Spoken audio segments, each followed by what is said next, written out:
Welcome to this journey through the fascinating history of salt. Get comfortable, relax, and let these stories carry you gently into rest.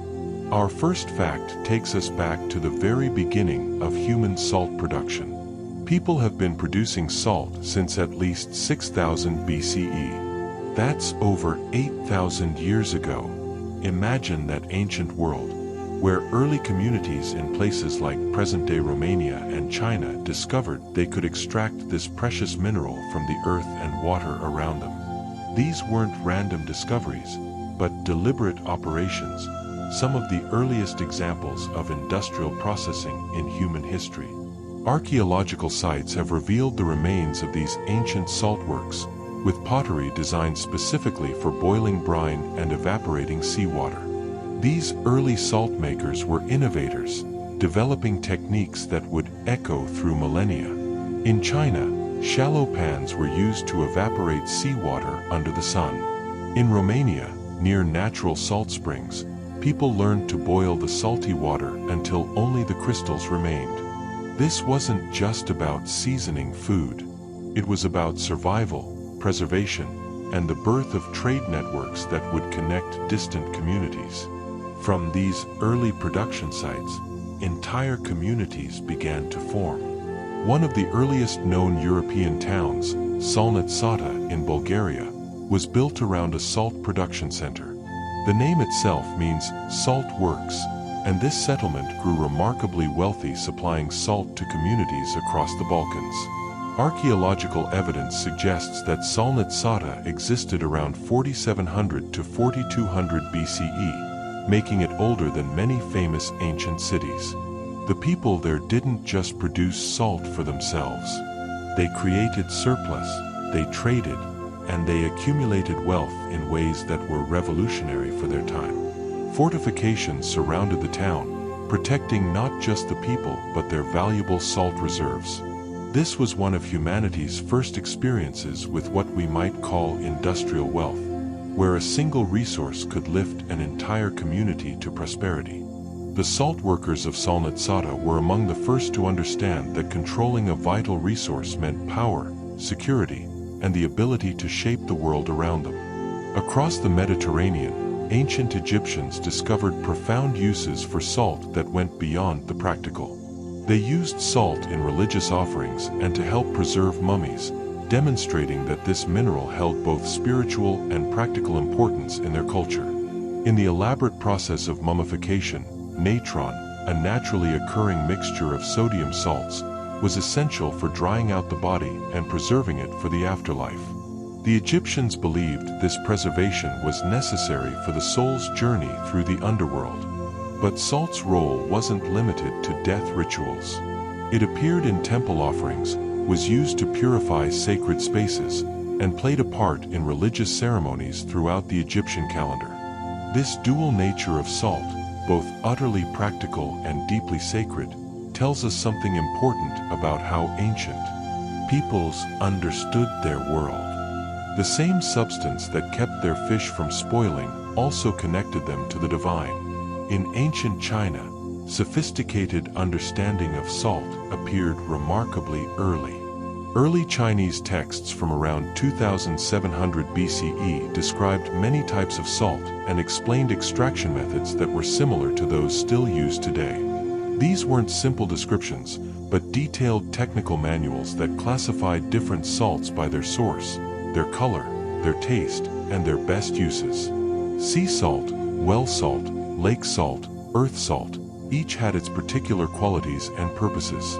The extraction methods described in these texts show an impressive understanding of chemistry and engineering. They wrote about drilling deep wells to reach underground brine, about the use of bamboo pipes to transport the salty water, about the careful control of heat needed to produce the finest crystals. Some of these techniques remained essentially unchanged for thousands of years, not because people were resistant to innovation, but because the ancients had already figured out remarkably efficient methods. It's humbling to realize that people working thousands of years before modern science developed processes we still recognize as effective today. The practical importance of salt became clear in its most crucial role, For thousands of years, salt was the main way to preserve meat and other foods. This might not sound dramatic, but consider what it meant. Before refrigeration, before canning, before any modern preservation method, salt allowed people to store food and travel with it over long distances. Salted fish could last for months or even years. Salted meat could feed sailors on long ocean voyages. This changed everything about how humans could live. Communities were no longer bound to stay near their food sources year-round. Trade expeditions could venture far from home. Armies could march without worrying that their provisions would spoil before the next battle. The entire pattern of human civilization was shaped by this simple fact: salt keeps food from rotting. It works by drawing out moisture, creating an environment where the bacteria that cause spoilage cannot survive. Ancient peoples didn't understand the microbiology, but they understood the result, and they built their world around it. As salt proved its value, it naturally became valuable itself. In many ancient societies, including Rome, salt was so valuable it was treated almost like money. Special roads, known as salt roads, were built specifically to transport this precious commodity. The most famous of these was the Via Salaria, the Salt Road, which connected the salt pans at the mouth of the Tiber River to the interior of the Italian peninsula. These weren't crude paths but engineered roads, maintained and guarded, because the salt that traveled on them was worth protecting. Control of these salt roads meant economic and political power. Wars were fought over access to salt sources. Treaties included provisions for salt trade. The white crystals that we now sprinkle casually on our food were once the foundation of empires and the cause of conflicts. This value gave rise to an interesting linguistic connection. The Latin word for salt, sal, is often linked to the word salary, because Roman soldiers' pay was closely associated with salt. The exact origin is debated by historians, and the connection might be more complex than a simple one-to-one relationship. Some scholars suggest that soldiers were paid in salt itself, at least partially. Others argue that soldiers received a salarium, a salt allowance or money specifically, for buying salt. Still others think the connection is more metaphorical, with salary deriving from the idea of being worth one's salt. What we know for certain is that in the Roman world, salt and payment were conceptually linked in a way that has echoed through language for 2,000 years. Even if we're not sure exactly how Roman soldiers received their salt or salt money, the fact that we still call our wages a salary today speaks to salt's enduring importance. When we say someone is worth their salt, we mean they're competent, reliable, worthy of their position or their pay.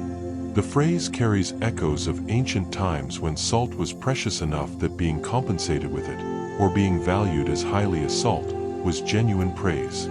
Language preserves these cultural memories long after the specific circumstances that created them have faded away. The importance of salt literally shaped the map. Many place names come from salt.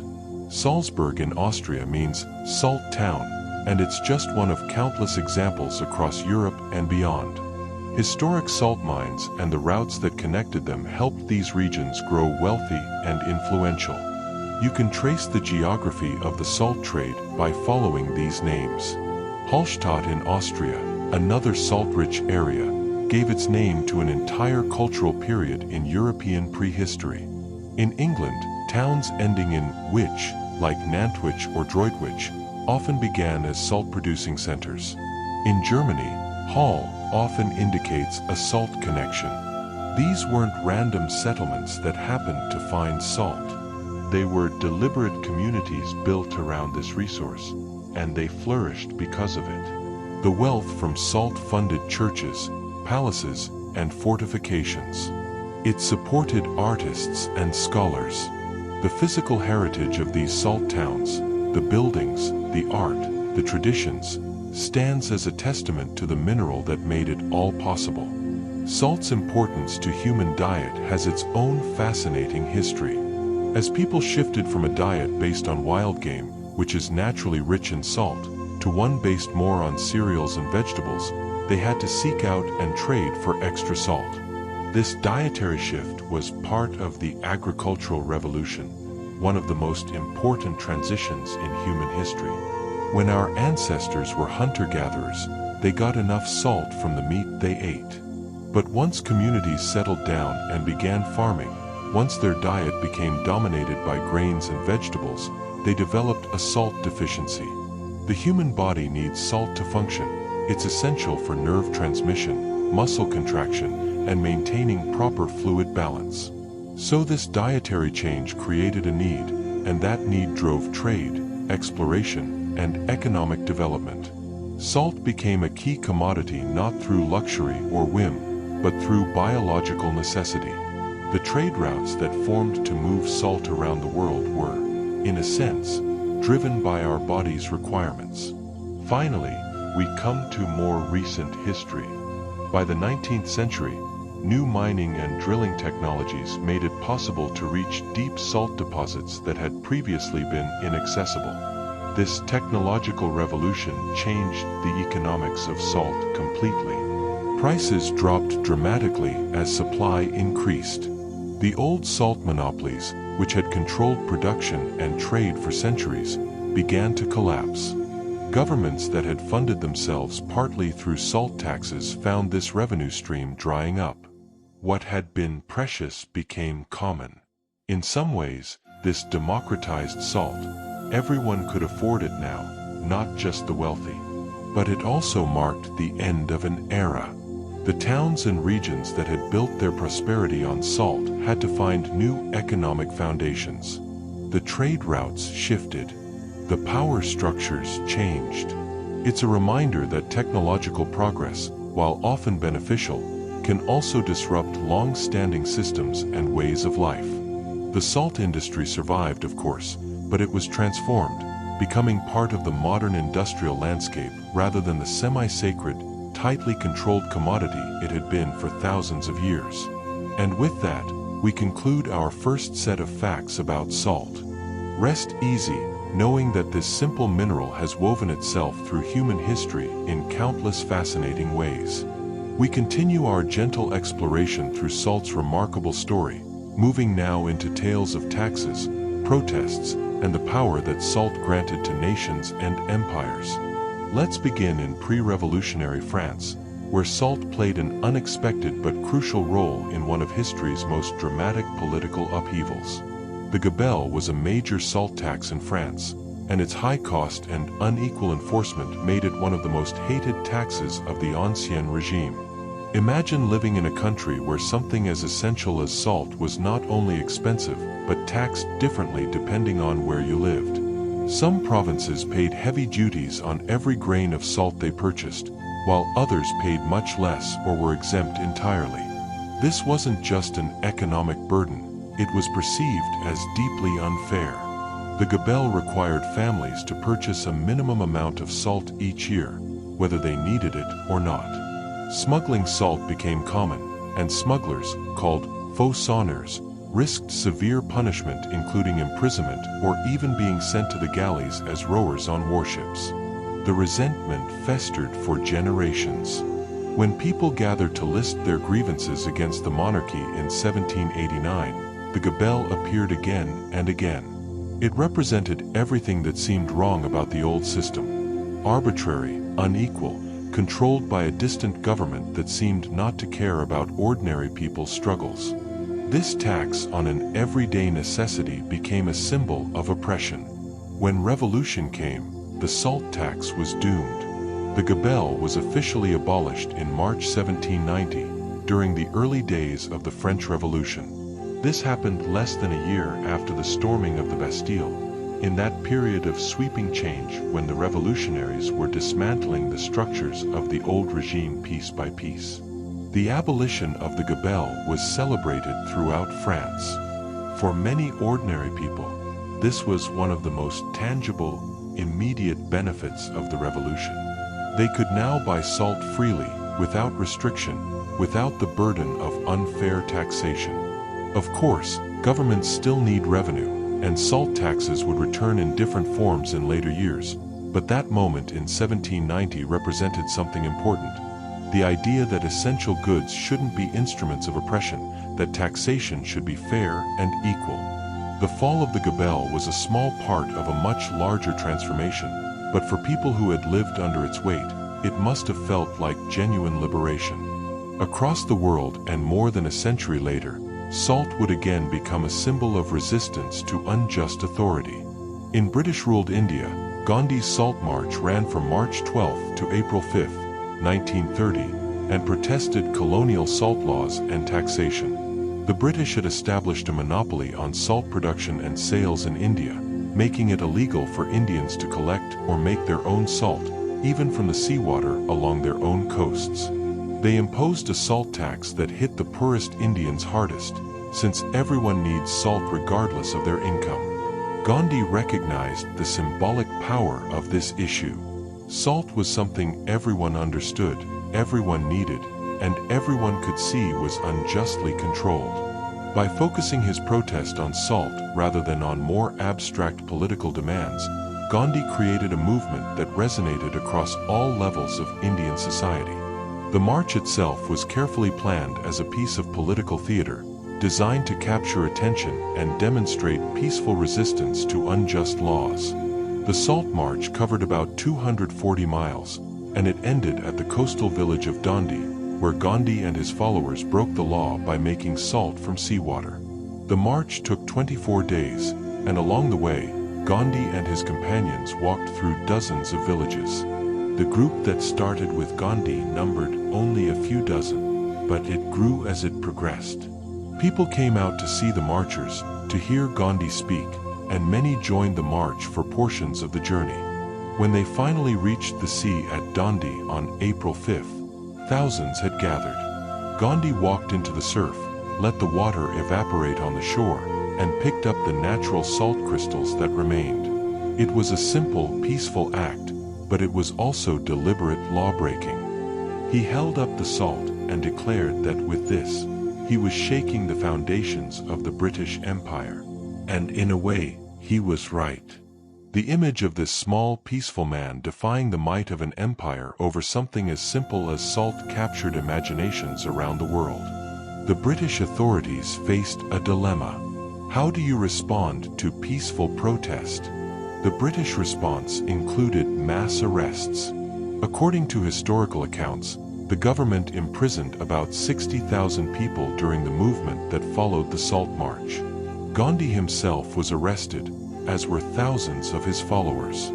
But the arrests only drew more attention to the cause. Newsreel footage and photographs of British police beating peaceful protesters shocked viewers in Britain and around the world. The salt laws suddenly looked not like reasonable regulation but like oppression. The Salt March didn't immediately free India, but it marked a turning point.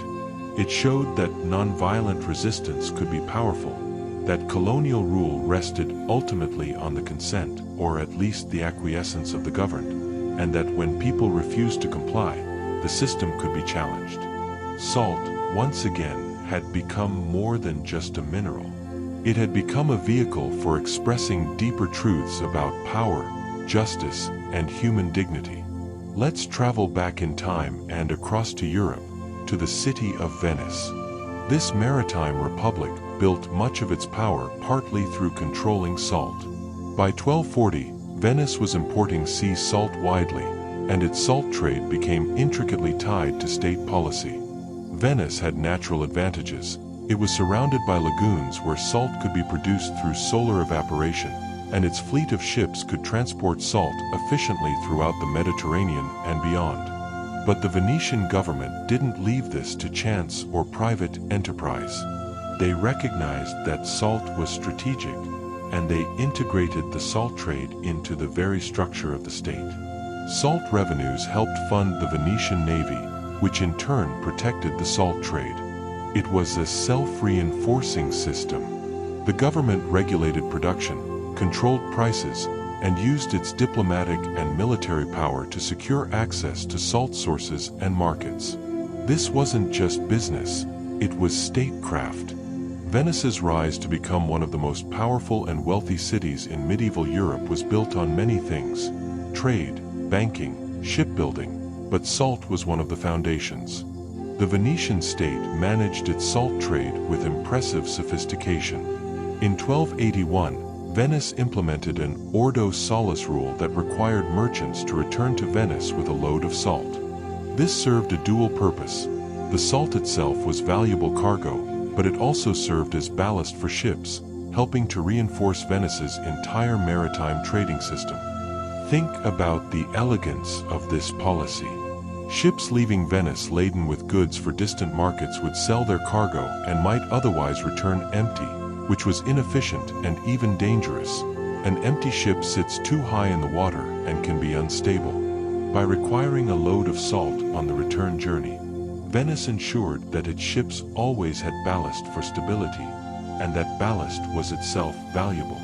This wasn't just smart economics. It was the kind of integrated thinking that made Venice so formidable. Every element of the system supported every other element. The salt trade funded the Navy protected the trade routes brought wealth, the wealth funded more ships, and those ships carried salt. By the end of the 1200s, Venetians controlled major salt works such as Servia and could export salt widely, including into the Po Valley and Tuscany. Servia, on the Adriatic coast south of Venice, was one of the most productive salt pans in Italy. Controlling it gave Venice leverage over its neighbors and competitors. The salt produced at Servia and other Venetian-controlled sites flowed along trade routes deep into the Italian interior. Cities and regions that depended on Venetian salt for preserving food and other purposes found themselves economically tied to Venice. This created relationships of dependence that Venice could exploit diplomatically and politically. If you needed salt, you needed to stay on good terms with Venice. This kind of economic power projection is something we associate with modern nation-states, but Venice was practicing it in the medieval period. The lagoon city had transformed salt from a commodity into an instrument of power. Now let's journey to the mountains of Austria, to a place where salt shaped history in even more ancient times. Archaeology at Hallstatt has revealed remarkable evidence of early salt mining. A deer antler mining tool found in 1838 has been radiocarbon dated to roughly 7,000 years old, showing very early salt mining activity in this alpine valley. 7,000 years. That places this mining activity in the Neolithic period, when humans were just beginning to develop agriculture and settled communities. The deer antler tool was likely used to break apart the salt-bearing rock, a primitive but effective implement for extracting this valuable mineral. The fact that people were willing to dig deep into mountains to obtain salt tells us how important it was even then. This wasn't casual gathering. This was organized labor, requiring planning, tools, and probably some form of social coordination. The miners of ancient Hallstatt were pioneers, developing techniques for underground mining that would be refined and passed down through generations. Hallstatt's organized salt mining expanded significantly during the Bronze Age, which lasted from about 2100 to 800 BCE in this region. The site even preserves rare mining structures like ancient wooden stairways. These aren't just a few planks or logs thrown down for convenience.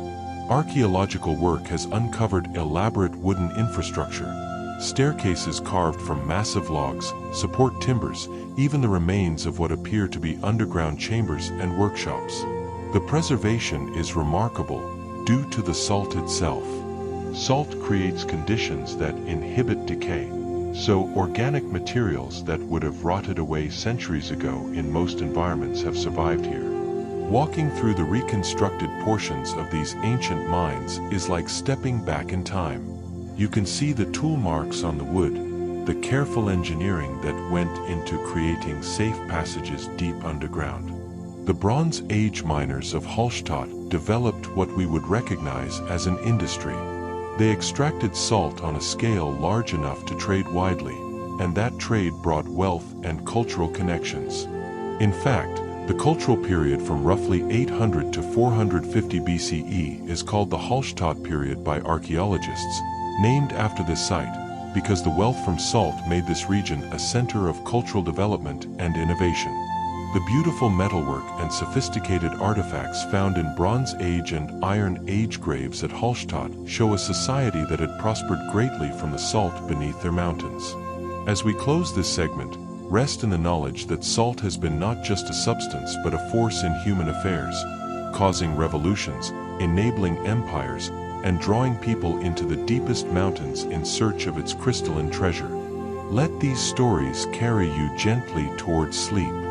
We continue our peaceful journey through salt's history, turning now to the roads and routes that carried this precious mineral across deserts, over mountains, and through ancient empires.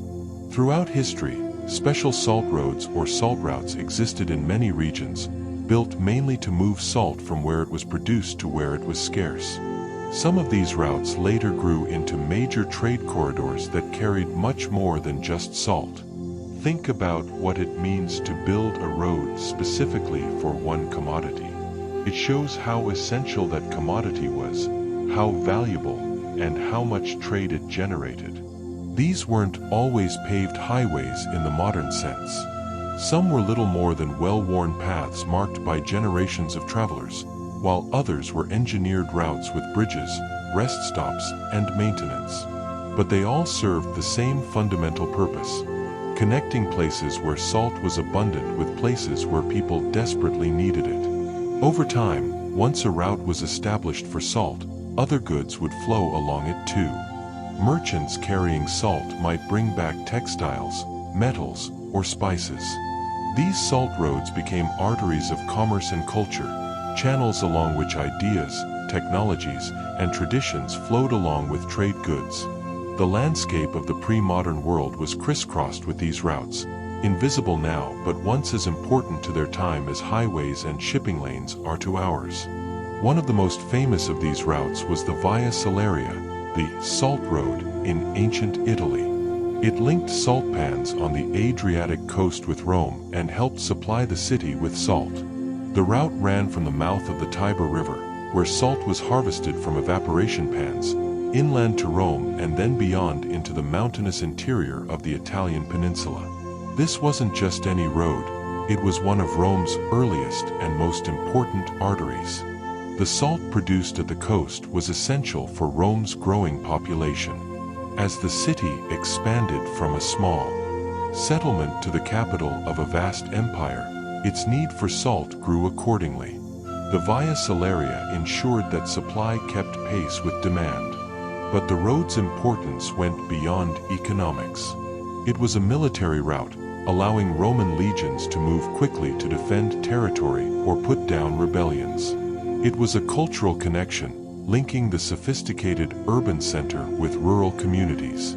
Travelers along the Via Salaria would have seen a cross-section of Roman life: merchants with their pack animals, soldiers marching in formation, farmers bringing goods to market, and messengers carrying important dispatches. The road still exists in modified form today, a testament to how well the Romans built and how important salt was to their world. Let's travel now to a very different landscape, the vast Sahara Desert. In ancient West Africa, huge camel caravans crossed the Sahara carrying heavy salt slabs south, where salt was traded for gold, ivory, and other goods. Picture this journey. The Sahara is one of the harshest environments on Earth, a sea of sand and rock where temperatures soar during the day and plummet at night, where water is precious and scarce. Yet for centuries, traders organized expeditions across this forbidding expanse, and salt was one of their primary cargoes. The salt came from deposits in the northern Sahara, places where ancient seas had evaporated, leaving thick beds of crystalline salt. Miners would cut blocks from these deposits, massive slabs that would be loaded onto camels. The caravans would then set out southward, navigating by stars and landmarks, traveling from oasis to oasis. The journey could take months. When they finally reached the kingdoms and cities south of the Sahara, in the Sahel and the forest zones beyond, their salt would be worth a fortune. In these regions, salt was scarce. The humid climate made it difficult to produce, and the distance from the sea made it hard to import. So the white blocks carried across the desert were as valuable as any precious metal. The scale of these caravans was extraordinary. Some Saharan caravans carried hundreds or even thousands of camels, each loaded with salt blocks that could weigh around 90 kilograms, about 200 pounds, per animal. Imagine organizing such an expedition. You would need to acquire hundreds or thousands of camels, load each one with its heavy cargo, hire guides and guards, provision the journey with enough food and water for the humans and animals to survive weeks or months in the desert. The logistics alone were staggering. These weren't casual trading trips. They were major commercial enterprises requiring significant capital and expertise. The camel drivers, or cameleers, were specialists who understood desert navigation, camel behavior, and survival techniques. The caravans moved slowly, covering perhaps 20 or 30 miles in a day's march, stopping during the hottest hours, pressing on under the stars. At night, the desert camps would have been bustling communities. Hundreds of people and thousands of animals settled temporarily in the vast emptiness. The merchants would check their cargo, repair any damage to the loads, plan the next day's route.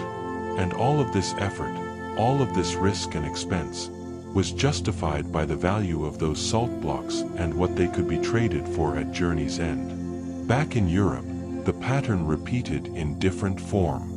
In parts of medieval and early modern Europe, controlling salt routes and salt taxes gave rulers and city-states significant political and economic power. This was a fundamental principle of pre-modern politics. Whoever controlled essential resources controlled power.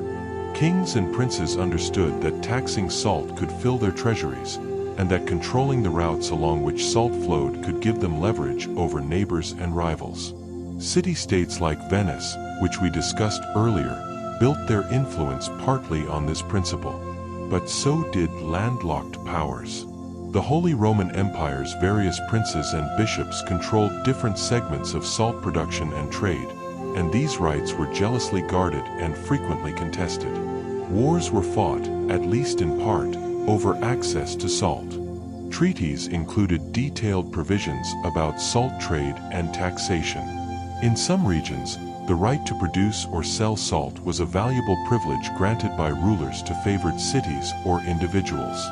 The political map of medieval Europe was shaped, in ways both obvious and subtle, by the white mineral that everyone needed and that no single region could supply to itself alone. In West Africa, this dynamic played out on an even grander scale. The trans-Saharan salt trade helped fuel the rise of powerful West African kingdoms like Mali, because they could tax and control the trade. The Empire of Mali, which flourished from the 13th to 16th centuries, became one of the wealthiest states in the world partly because it sat at the crossroads of the salt and gold trades. The rulers of Mali didn't produce the salt themselves, nor did they mine all the gold. What they did was control the markets and routes where salt from the north was exchanged for gold from the south. They could levy taxes on every transaction, every caravan that passed through their territory. This generated enormous revenue. The most famous emperor of Mali, Mansa Musa, became legendary for his wealth. When he made a pilgrimage to Mecca in 1324, his lavish spending along the way supposedly disrupted economies from Egypt to Arabia. That wealth came from gold, but the gold trade was inextricably linked to the salt trade. The two commodities flowed in opposite directions along the same routes, and whoever controlled those routes could tap into both streams of wealth. Salt, once again, was not just a commodity but a foundation of political power. Far to the east, in China, salt played a different but equally important role in state power. Salt was often a state monopoly in China. Under the Han Dynasty, which ruled from 206 BCE to 220 CE, the government tightly controlled salt and iron production to raise revenue and manage the economy. This was sophisticated strong economic policy for its time. Rather than simply taxing salt as a private commodity, the state took over production and distribution directly. Government officials oversaw the salt works, set prices, and ensured distribution. The revenue from this monopoly was substantial and helped fund the Han government's ambitious projects, building roads and canals, maintaining the military, supporting the bureaucracy. But the policy was controversial even then. Confucian scholars argued that the state shouldn't be involved in commerce, that monopolies harmed the people by raising prices and limiting supply. There were debates at the imperial court about the morality and efficiency of state control versus free markets, debates that sound remarkably modern. The salt monopoly continued, with various modifications, under subsequent Chinese dynasties for centuries. It became one of the defining features of Chinese governance, showing how salt could be not just a commodity but a tool of state policy. In the towering Himalayas, traders faced perhaps the most dangerous salt routes of all. Along the Himalayan salt routes, traders carried salt through perilous mountain passes, linking Tibet and the Indian subcontinent and encouraging cultural exchange as well as trade. The passes through the Himalayas are some of the highest and most challenging routes in the world, with altitudes that can exceed 18,000 feet, where the air is thin and the weather can turn deadly in moments. Yet for centuries, traders made these journeys regularly, because salt from the Tibetan plateau was in demand in the lowlands, and goods from India were valuable in Tibet. The traders, often from ethnic groups specialized in this work, would load salt onto yaks or carry it on their own backs, then begin the arduous climb. The journey might take weeks, crossing glaciers, navigating narrow ledges carved into cliff faces, enduring storms and altitude sickness. But when trade routes open, even in the most unlikely places, they carry more than just goods.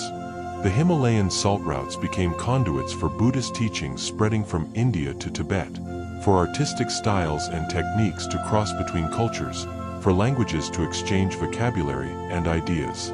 Traders who survived the journey year after year became cultural intermediaries, bringing back not just goods but stories, songs, and customs from the other side of the mountains. In Eastern Europe, another important salt route developed. A famous salt route carried salt from Galician production centers such as Drohobych and Stebnik to regions like Poland, Lithuania, and Hungary, enriching local nobles. Galicia, in what is now western Ukraine and southeastern Poland, had rich salt deposits that were exploited from medieval times onward. The salt from these mines was highly prized for its quality, and it found markets across a wide region. The route itself became a source of wealth and power. Local nobles who controlled portions of the route could levy tolls on the merchants passing through. Towns along the route grew prosperous from the trade that flowed through them. Inns for travelers, warehouses for storage, markets where salt and other goods changed hands. The Polish-Lithuanian Commonwealth, one of the largest and most powerful states in Europe during the 16th and 17th centuries, benefited significantly from this trade. Salt revenues helped support the nobility's lavish lifestyle and funded the military forces that defended the Commonwealth's vast territories. Once again, we see the pattern. Salt flows along routes, wealth accumulates at key points along those routes, and that wealth translates into political and cultural influence. Finally, we return to a theme we've touched on before: the cities that salt built.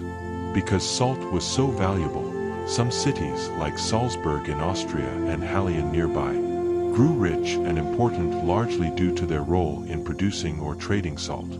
Salzburg's very name announces its connection to salt. Salzburg means salt castle or salt town. The city grew around salt mines and salt trade, and the wealth from that trade transformed it. The magnificent Baroque architecture you can see in Salzburg today, the churches, the palaces, the fortress overlooking the city, was built with salt money. The prince-archbishops who ruled Salzburg controlled the local salt production and trade, and that control made them wealthy and powerful enough to compete with secular princes. Nearby Himalayan had similar salt-based prosperity. These weren't isolated examples.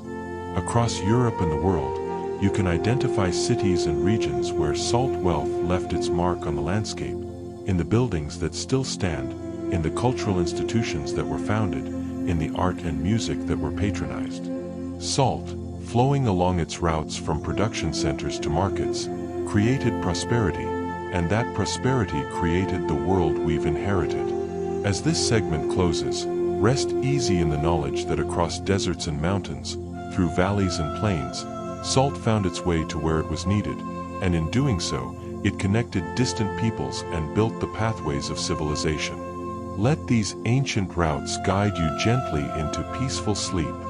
We continue our restful exploration of salt's ancient story, turning now to the ingenious methods our distant ancestors developed to extract this essential mineral from springs, seas, and even the ashes of plants. Long before recorded history, people in Neolithic Europe were already boiling salty spring water in special containers called briquettage to make salt, more than 7,000 years ago. These weren't casual cooking pots repurposed for salt making. Briquettage vessels were specifically designed containers, usually made of coarse clay, intended to be heated over fires to evaporate brine. The process would have been time-consuming and labor-intensive. Workers would collect water from salt springs, natural sources where underground salt deposits made the water brackish and salty. They would pour this brine into their clay vessels and set them over fires, tending the flames for hours or even days as the water slowly boiled away. Gradually, salt crystals would form at the bottom and sides of the containers. When enough salt had accumulated, the vessels would be broken apart to harvest the precious crystals inside. This is why archaeologists find so many broken fragments of these distinctive clay containers at ancient sites. They were designed to be destroyed in the process of extracting their contents. The people who developed this technique were solving a real problem: how to obtain concentrated salt from naturally salty water sources. Their solution shows remarkable ingenuity and marks one of humanity's earliest industrial processes. At the Poiana Slatinii site in Romania, archaeologists have found evidence that Neolithic people were boiling brine for salt around 6050 BCE. That's over 8,000 years ago, in the early Neolithic period when agriculture was just beginning to spread across Europe. The site sits near natural salt springs, and excavations there have uncovered the remains of ancient salt-working facilities, hearths for fires, fragments of briquettage vessels, and layers of ash and debris from salt production. What's remarkable is the scale and organization evident even at this early date. This wasn't just one family making salt for their own use. The amount of debris suggests sustained, perhaps even specialized, production.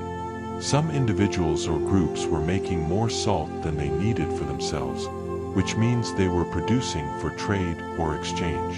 In other words, by 6050 BCE, salt had already become a commodity, something that could be exchanged for other goods.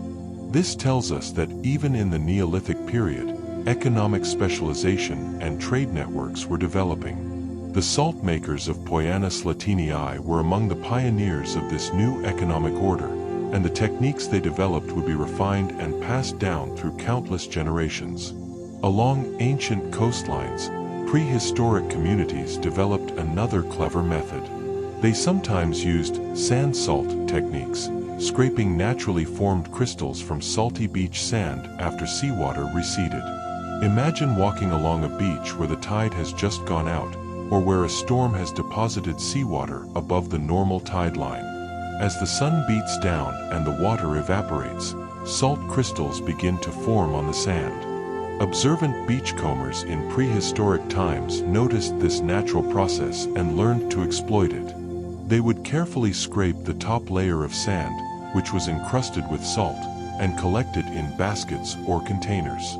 Later, they could wash this salty sand with a small amount of fresh or seawater, dissolving the salt into a concentrated brine while leaving most of the sand behind. This brine could then be evaporated to produce relatively pure salt.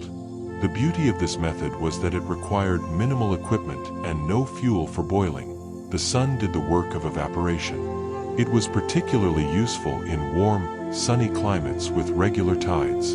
The technique shows how ancient peoples observed natural processes carefully and learned to work with them rather than against them, using the energy of the sun and the rhythm of the tides to obtain something they needed. Another early method was called ash salt, which involved burning salt-rich plants or wood and then washing the ashes to extract crude salt. Certain plants, particularly those growing in coastal areas or near salt marshes, absorbed salt from the soil and concentrated in their tissues. Ancient peoples noticed that when these plants were burned, their ash was salty. So they developed a process: gather the salt-loving plants, let them dry, burn them completely to ash, then add water to the ash and stir it thoroughly. The salt would dissolve into the water, while many of the other mineral components of the ash would remain undissolved. By carefully pouring off or filtering this salty water, they could obtain a brine that could be evaporated to leave salt crystals. The resulting salt wasn't as pure as salt from evaporated seawater. It contained other minerals and had a different color and flavor, but it was usable and valuable, especially in regions far from the sea where other sources of salt were scarce. This technique shows remarkable chemical intuition. These ancient peoples understood, without modern chemistry, that salt was soluble in water, that it could be separated from other substances, and that it could be concentrated through evaporation. As societies developed, salt production became more organized and sophisticated. In the Iron Age, Gallic salt furnaces made of terracotta were built near salt springs so people could boil large quantities of brine, showing organized production. The Gauls, the Celtic peoples who inhabited much of what is now France, Belgium, and parts of surrounding regions, were skilled metalworkers and craftspeople, and they applied this skill to salt production. Their furnaces were carefully designed structures, with multiple chambers for containing fires and holding vessels of brine. These weren't temporary installations but permanent facilities, representing significant investment and planning. The location near salt springs was strategic. Why carry water when you can bring fuel to the water source? The terracotta construction allowed these furnaces to withstand high temperatures repeatedly. Archaeological evidence suggests that some of these facilities operated for years or even decades, producing salt in quantities far beyond what local communities needed for their own use. This was industrial-scale production, meant to supply regional markets. The presence of these facilities tells us about Iron Age society. It was complex enough to support specialists, organized enough to maintain infrastructure, and connected enough by trade networks to make large-scale production worthwhile. The technique of briquetting became widespread across ancient Europe and beyond. Ancient producers developed briquetting, heating brine in small clay pots to crystallize salt. Broken bits of these pots are common archaeological evidence of old saltworks. When archaeologists excavate ancient salt production sites, one of the most common finds is fragments of these distinctive vessels, usually rough, coarse pottery that's often blackened from fire. The sheer quantity of these fragments at some sites is staggering, representing centuries of production and thousands upon thousands of vessels made, used, and broken. Each fragment tells a small part of the story. Someone shaped this clay, someone fired it in a kiln, someone filled it with brine, someone tended the fire beneath it, and someone broke it apart to extract the salt. The repetitive nature of this work, making vessel after vessel, batch after batch of salt, reminds us that much of ancient life involved patient, sustained labor. The people who did this work were contributing to their community's survival and prosperity, one pot of salt at a time. The broken fragments they left behind have become historical documents, allowing us to map ancient trade networks and understand technological development. In regions far from the sea, necessity drove further innovation. People sometimes harvested salt from halophilic plants, that means salt-loving plants, burned them, and leached the ashes to obtain an impure but usable salt. This was a variation on the ash salt method we discussed earlier, but applied specifically in inland regions where people had limited access to seawater or natural salt springs. They would identify which plants in their environment accumulated salt. These might be grasses or shrubs growing in slightly saline soils, or plants from the margins of salt lakes. After harvesting and drying these plants, they would burn them completely. The ash would then be placed in containers, and water would be poured through it repeatedly. This water would dissolve the salt and other soluble minerals from the ash. The resulting liquid would then be boiled to evaporate the water and leave behind salt crystals. The salt obtained this way was often mixed with other minerals and had a grayish or brownish color, but it was salt nonetheless, and in regions where no other source was available, it was precious. This method reminds us that salt was so essential that people would go to extraordinary lengths to obtain it, developing complex multi-step processes that required botanical knowledge, patience, and skill. As we move forward in time, we see the evolution of salt-making technology. Open-pan salt-making, heating brine in large shallow pans, has prehistoric roots and later evolved, switching from ceramic or lead pans to iron ones as fuel evolved from wood to coal. The principle of open-pan salt-making is simple. Spread brine in a shallow container with a large surface area, heat it from below, and let the water evaporate, leaving salt behind. The shallow, wide shape allows for more efficient evaporation than deep vessels. In the earliest iterations, these pans might have been made of clay, but as metalworking developed, lead became popular because it conducts heat well and is easy to shape. However, lead has obvious health problems associated with it. As iron working technology improved and became cheaper, iron pans became the standard.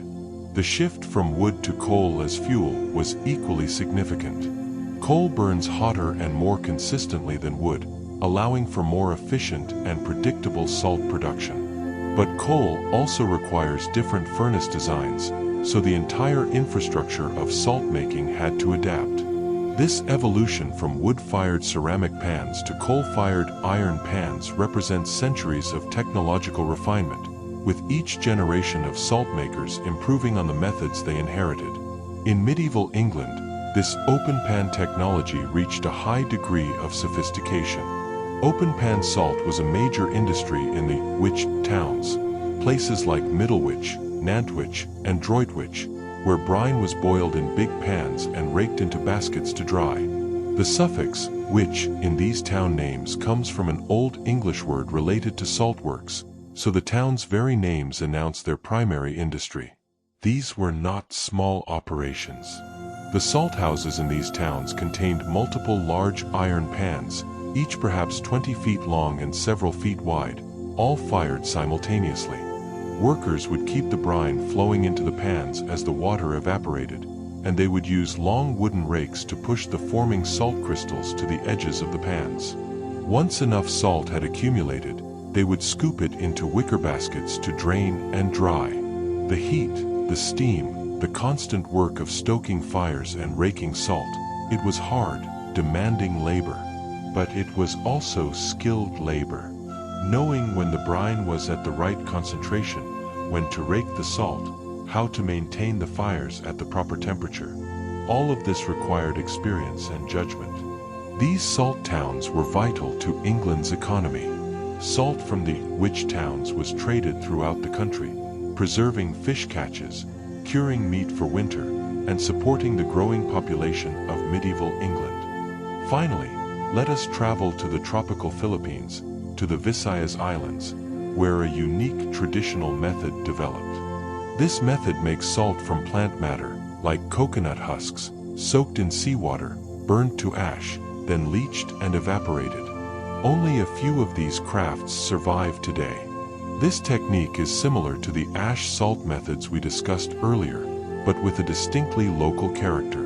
The process begins with collecting coconut husks or other fibrous plant material, which is abundant in the Philippines. This material is soaked in seawater repeatedly, allowing it to absorb and concentrate the salt. Then it's dried thoroughly and burned. The resulting ash is rich in salt, which is then leached out with water and evaporated in shallow pans or trays under the tropical sun. The salt produced this way has a distinctive character, with subtle flavors from the plant materials and minerals. It's prized by those who know it for cooking traditional dishes. Sadly, this knowledge is fading. The few remaining practitioners are often elderly, and younger generations have generally moved to other occupations. Industrial salt is cheaper and more readily available, so the old methods are disappearing. This is happening around the world. Traditional knowledge about salt making, refined over generations, is being lost as modern industrial production takes over. There's something poignant about this. These methods represent human ingenuity, adaptation to local environments, and cultural traditions. When they disappear, we lose not just techniques but entire ways of understanding our relationship with the natural world. As this segment comes to a close, let yourself drift on the knowledge that for thousands of years, in countless ways, humans have worked patiently to extract salt from the world around them. May these stories of ancient craft and careful labor carry you peacefully toward rest. We continue our gentle journey through salt's ancient past, exploring now the great civilizations that built their foundations, in part, on this essential white mineral. Let us begin in the cradle of civilization itself. Ancient Mesopotamia shows evidence of organized salt extraction around 3000 BCE, especially to preserve food in very hot climates. Mesopotamia, the land between the Tigris and Euphrates rivers, in what is now Iraq, was one of the first places where cities emerged, where writing was invented, where complex societies developed.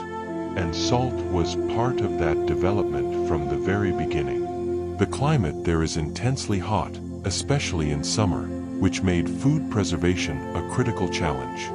Meat and fish would spoil in hours without some method of preservation. The Mesopotamians solved this problem with salt. They extracted it from various sources. There were salt deposits in the surrounding desert regions, salt marshes where seawater or salty lake water could be evaporated, and underground brine sources. The clay tablets that have survived from ancient Mesopotamia, written in cuneiform script, include references to salt in contexts that suggest it was a regularly traded commodity, carefully measured and accounted for. Temple records list salt among offerings and provisions. Commercial documents record salt transactions. This wasn't casual or occasional use. This was organized production and distribution. By 3000 BCE, Mesopotamian society had already developed the administrative structures needed to manage salt as a resource, showing just how central it was to their way of life. Down the river valleys to Egypt, salt played an equally crucial role. Ancient Egyptians heavily used salt to preserve fish, which was a staple in their diet, as well as other foods. The Nile River teemed with fish, and for most Egyptians, fish was a more common source of protein than meat from cattle or sheep. But fish spoils even faster than other flesh, so preservation was essential. Egyptian workers would clean the fish, pack them in salt, and let them dry. The salt would draw out moisture and create an environment hostile to the bacteria that cause decay. Salted fish could last for months, even in Egypt's heat, and could be transported far from the Nile to desert communities or construction sites. The workers who built the pyramids, for instance, were fed in part on salted fish brought from the river. Beyond fish, Egyptians salted other foods as well. Certain vegetables could be preserved in brine, and meat would be salted when available. The Egyptians obtained their salt from several sources. The Mediterranean coast offered opportunities for solar evaporation, the desert regions had salt deposits, and certain lakes in the Wadi Natron region produced natron, that mixture of sodium salts we mentioned earlier in connection with mummification. Salt was woven into both the practical and spiritual fabric of Egyptian life, from the daily meal to the sacred burial. The Romans, with their characteristic thoroughness and engineering skill, developed salt production into a sophisticated industry. The Romans used three classic methods for salt: mining rock salt, boiling brine in pans, and solar evaporation in large coastal basins. Each method had its advantages and was suited to different geographical situations. Rock salt mining was practiced where there were accessible underground deposits. Cutting blocks of salt directly from the earth was labor-intensive, but produced salt of high purity. Boiling brine was used where there were salt springs or where rock salt could be dissolved in water. The resulting solution would be boiled in large pans until the water evaporated and salt crystals formed. Solar evaporation was practiced along the Mediterranean coast, where the warm climate and reliable sunshine made it efficient to spread seawater in shallow basins and simply let nature do the work. The Romans built extensive systems of salt pans along their coastlines. You can still see the remains of some of these installations in places like the southern coast of France or the Italian coast near Rome. The empire's road network ensured that salt from these various sources could be distributed throughout Roman territories, from Britain to North Africa, from Spain to Syria. The Romans understood that different methods produced salt with slightly different characteristics, and they matched production methods to local conditions with impressive efficiency. Our knowledge of Roman salt production techniques comes partly from ancient written sources. Pliny the Elder described these main salt-making techniques: mining, boiling brine, and evaporating seawater, in his work, Natural History. Pliny was a Roman author and naturalist who lived in the 1st century CE. His Natural History is an encyclopedic work attempting to catalog and explain everything known about the natural world at that time. It's a remarkable document, sometimes accurate, sometimes fanciful, but always fascinating. In his sections on salt, Pliny discusses the different sources and methods with the detailed interest of someone who understood that salt was fundamentally important to Roman civilization. He notes the quality differences between salts from different sources, describes the processes workers used to extract and refine salt, and even includes observations about which types of salt were best for different uses. Reading Pliny today gives us a window into how educated Romans thought about salt, not just as a commodity but as something worthy of careful study and description. His work was copied and recopied through the Middle Ages and was still being consulted by natural philosophers in the Renaissance, making it one of the most influential scientific texts in history. Moving north and back in time, we encounter the Celtic peoples of Central Europe and their impressive salt mining operations. Between about 800 and 400 BCE, during the First Celtic era, underground salt mining in Central Europe expanded so much that whole families worked in large mine chambers. This was the Hallstatt period we've mentioned before, named after the most famous of these mining sites. But the phenomenon extended beyond just Hallstatt. Across the Alps and nearby mountain ranges, Celtic communities were excavating salt on an unprecedented scale. What's remarkable is the archaeological evidence showing that these weren't just small shafts or surface workings. These were deep mines with large chambers, some big enough for multiple workers to labor simultaneously. The evidence suggests that mining was a family enterprise, with men, women, and even children participating in various aspects of the work. Men might do the heavy work of breaking rock and hauling salt. Women and children might sort and process the salt, prepare meals for the workers, or maintain the equipment. The mines themselves show sophisticated engineering. Wooden supports and stairways we've mentioned before, ventilation shafts to provide fresh air, and complex systems for lighting, using torches or oil lamps, and removing water. These Celtic miners were skilled specialists, and their work generated wealth that rippled through Celtic society. The wealth from Celtic salt mining around Hallstatt was so great that archaeologists named an early Celtic cultural phase the Hallstatt period. This period, roughly 800 to 450 BCE, is characterized by distinctive art styles, burial practices, and material culture found across a wide region of Central Europe. The name comes from the Hallstatt cemetery, where hundreds of burials from this era have been excavated. Many of these graves contain rich assemblages of goods, finely worked bronze and iron weapons, elaborate jewelry, imported items from as far away as the Mediterranean and the Baltic. This wasn't the burial ground of peasants but of a prosperous elite. The wealth evident in these graves came, directly or indirectly, from salt. Salt mining created surplus wealth, and that surplus supported specialized craftspeople, traders, and a social hierarchy with warrior leaders at the top. The Hallstatt culture spread its influence far beyond the mining regions themselves, as salt trade created networks of exchange and interaction.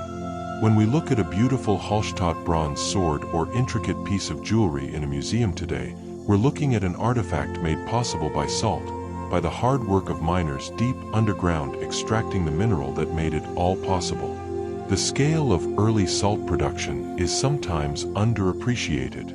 The very early civilizations of Mesopotamia and Egypt were already producing salt on something like a proto-industrial scale long before modern factories. When we think of industrialization, we usually think of the 18th or 19th century, of steam engines and mechanized factories. But in a sense, industrial thinking, organizing labor, managing resources, producing goods in large quantities for wide distribution, began much earlier. The salt works of ancient Mesopotamia and Egypt show this. These weren't artisans making salt in small batches for local use. These were organized operations, employing many workers, producing salt in quantities measured in tons, distributing it through established trade networks. Administrative records were kept, production was supervised, quality was monitored. This required social organization and planning. It required investment. Someone had to pay for the facilities, the equipment, the labor. It required distribution networks. Someone had to transport the salt and get it to markets. In all these ways, ancient salt production prefigured the industrial economies that would develop thousands of years later. The ancients were, in their own way, industrialists, and salt was one of their primary industries. In ancient China, salt production reached remarkable levels of sophistication through a different technological path. People developed deep wells to pull up underground brine, which they then evaporated, making salt a key factor in state power and warfare. In certain regions of China, particularly Sichuan province, there were deep underground deposits of brine, salty water trapped in rock formations far below the surface. Chinese engineers developed drilling techniques to reach these deposits. They would drill wells hundreds of feet deep, sometimes over 1,000 feet, using bamboo drilling rigs and metal bits. The technology for this deep drilling wouldn't be matched in Europe until much later. Once they reached the brine, they would use bamboo pipes to bring it to the surface, then evaporate it in large iron pans to produce salt. This technology required significant capital investment and technical knowledge. So salt production became concentrated in the hands of wealthy producers and, often, the state. Control of salt wells was a source of power. During periods when China was divided into competing kingdoms, control of salt-producing regions could determine the outcome of conflicts. Armies marched on their stomachs, and those stomachs needed salted provisions. A state with ample salt could preserve food for its armies, maintain supplies over winter, and sustain military campaigns. Salt, therefore, was intimately connected with state power and the outcome of wars. The Chinese understanding of salt was remarkably detailed and sophisticated. One of the earliest known Chinese writings, often identified with the Pangseo Kanmu, recorded over 40 different types of salt and described methods for preparing them for eating. This text classified salts by their source: sea salt, well salt, lake salt, earth salt, and more, and also by their color, crystal structure, and taste. Different salts were considered appropriate for different culinary uses or even for different medical purposes. This level of categorization shows a culture that took salt seriously as an object of study, not just as a commodity. The text described techniques for refining salt, for removing impurities, for achieving particular crystal sizes or shapes. It included advice on storage, how to keep salt dry and prevent it from caking. This knowledge was passed down and expanded over centuries. By the time of the great Chinese pharmacological texts of the Ming Dynasty, the categorization and description of salts had become even more elaborate. This scholarly attention to salt reflects its importance in Chinese culture and economy, but it also reflects the Chinese tradition of careful observation and documentation of the natural world. Finally, we turn to a method that has endured across millennia and continues even today. Traditional salt marshes, where seawater is guided into shallow ponds to evaporate by sun and wind, date back to at least antiquity and are still used in places like Guérande in France. This method is beautifully simple in concept but requires careful management in practice. A system of channels and gates allows workers to guide seawater from the ocean into a series of progressively shallower ponds. As the water moves from pond to pond, the sun and wind evaporated, and it becomes more concentrated. In the final, shallowest ponds, called crystallizers, the brine is saturated with salt, and crystals begin to form. Workers then carefully rake the salt crystals from the bottom of these ponds, pile them to drain and dry, and eventually harvest them. This method requires no fuel, using only the free energy of sun and wind, which makes it economically attractive. But it requires the right climate, warm, sunny, with reliable dry weather, and it requires land near the sea that can be engineered into the pond system. The salt marshes of Guérande, on France's Atlantic coast, have been producing salt this way for over 1,000 years. The techniques are largely unchanged, passed down through generations of palliadiers, as the salt workers are called. The salt from Guérande is prized by chefs for its flavor and texture, and it commands premium prices. These traditional salt marshes represent a living connection to ancient methods, a reminder that sometimes the old ways persist because they work, because they produce something valuable, and because they connect us to thousands of years of human ingenuity and labor. As we close this segment, let your mind rest on these images of ancient workers: Mesopotamian salt gatherers under a burning sun, Egyptian fishermen salting their catch on the Nile's banks, Celtic families deep in mountain mines, Chinese engineers drilling into the earth for brine, French palliadiers raking salt from shallow ponds.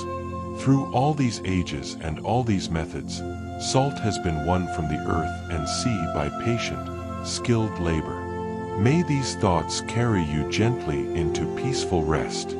We continue our peaceful exploration of salt's history, turning now to the symbolic meanings, social customs, and cultural significance that salt acquired across human societies. Salt also featured prominently in rituals of welcome and friendship. In many cultures, sharing bread and salt was a traditional ritual of hospitality and friendship, symbolizing trust between host and guest. This custom appears across a remarkably wide geographic range. In Slavic cultures, in Middle Eastern traditions, in parts of Western Europe. The ritual usually involved the host offering the guest a piece of bread that had been dipped in salt or accompanied by salt. By accepting and eating it, the guest entered into a bond with the host. The meaning was profound. Salt represented purity, preservation, and permanence, while bread represented sustenance and life. Together, they symbolized that the host would provide for the guest and that the relationship between them would endure. In some traditions, this ritual created obligations that lasted long beyond the visit. If you had shared bread and salt with someone, you owed them loyalty and assistance. Betraying someone with whom you had shared bread and salt was considered particularly heinous. Even today, in some Eastern European countries, traditional weddings or important gatherings may include a bread and salt ceremony, continuing a tradition that stretches back centuries or even millennia. It's a beautiful example of how something as simple as salt could carry deep symbolic weight, transforming a basic need, seasoning food, into a sacred act of connection between people. In medieval Europe, salt took on visible social significance at the dining table. In some medieval European households, the seating position above the salt or below the salt at a table showed social rank, with honored guests placed closer to the salt cellar. The great hall of a medieval manor or castle would have a long table where the lord and his household would dine. Somewhere along this table would be placed the salt cellar, often an elaborate vessel, sometimes made of silver or even gold, ornately decorated. This wasn't just a container, it was a statement of wealth and status. The placement of the salt cellar divided the table into two zones. Above the salt, closer to the head of the table where the Lord sat, would be seated family members and honored guests, people of rank and importance. Below the salt, farther from the Lord, would sit lower-ranking members of the household, servants, or less important visitors. Your position relative to the salt announced your status to everyone in the room. It was a visual, spatial representation of social hierarchy. This practice tells us something interesting about medieval society. Status was not just about wealth or title, but about public recognition, about being seen in the right place at the right time. The phrase, above the salt, or below the salt, passed into English as an idiom for high or low status, though the literal practice has long since disappeared. Still, the next time you're at a formal dinner, notice where the salt is placed and who sits where. You might be witnessing a faint echo of this medieval custom. Salt's value made it function almost like money in some contexts. In ancient China, pottery jars filled with salt could act almost like money, used as standard units of value in trade. This is a fascinating example of commodity money, money that has intrinsic value because of what it's made of, rather than symbolic money like modern paper currency. If you had a standardized jar of salt of known weight and purity, it became a unit of account. You could say something was worth 10 jars of salt, or you could actually pay for it with 10 jars of salt. This worked because salt was universally desired, relatively durable, and could be stored. It had all the characteristics economists look for in money. It was a medium of exchange, a store of value, and a unit of account. Of course, salt had disadvantages compared to, say, metal coins. It was bulkier, it could get wet and dissolve, and its value could fluctuate based on local abundance or scarcity. But in times and places where metal was scarce or before sophisticated coinage systems developed, salt served admirably as currency. This wasn't unique to China. In various parts of the world, salt functioned as money or near money. The connection between salt and payment was so strong in ancient times that it echoes through our language even today. Salt also played important roles in diplomatic and political rituals beyond the dining table. In ancient Rome, salt was sometimes given as a diplomatic gift between allied states or as tribute from conquered peoples. A gift of high-quality salt signaled respect and acknowledged the importance of trade relationships. Roman generals returning from campaigns would sometimes present salt to the Senate as part of their triumph, displaying the wealth and resources they had secured for Rome. The giving and receiving of salt became part of the ceremonial vocabulary of power and alliance. Similarly, in medieval Japan, feudal lords would present salt to the emperor as a symbol of loyalty and tribute. The presentation wasn't just about the material value of the salt, but about what the gift represented: acknowledgement of authority, willingness to contribute to the greater whole, and participation in networks of obligation and reciprocity. These ceremonial uses of salt remind us that in pre-modern societies, even basic commodities carried layers of symbolic meaning. A jar of salt wasn't just something to preserve fish, it was a token of relationship, a marker of status, a medium of political communication. Salt even influenced artistic and literary traditions in ways that might not be immediately obvious. In medieval heraldry, salt cellars or saltire crosses, X-shaped crosses said to represent the crossed timbers used to boil brine in salt making, appeared in coats of arms, particularly for families or towns whose wealth came from salt.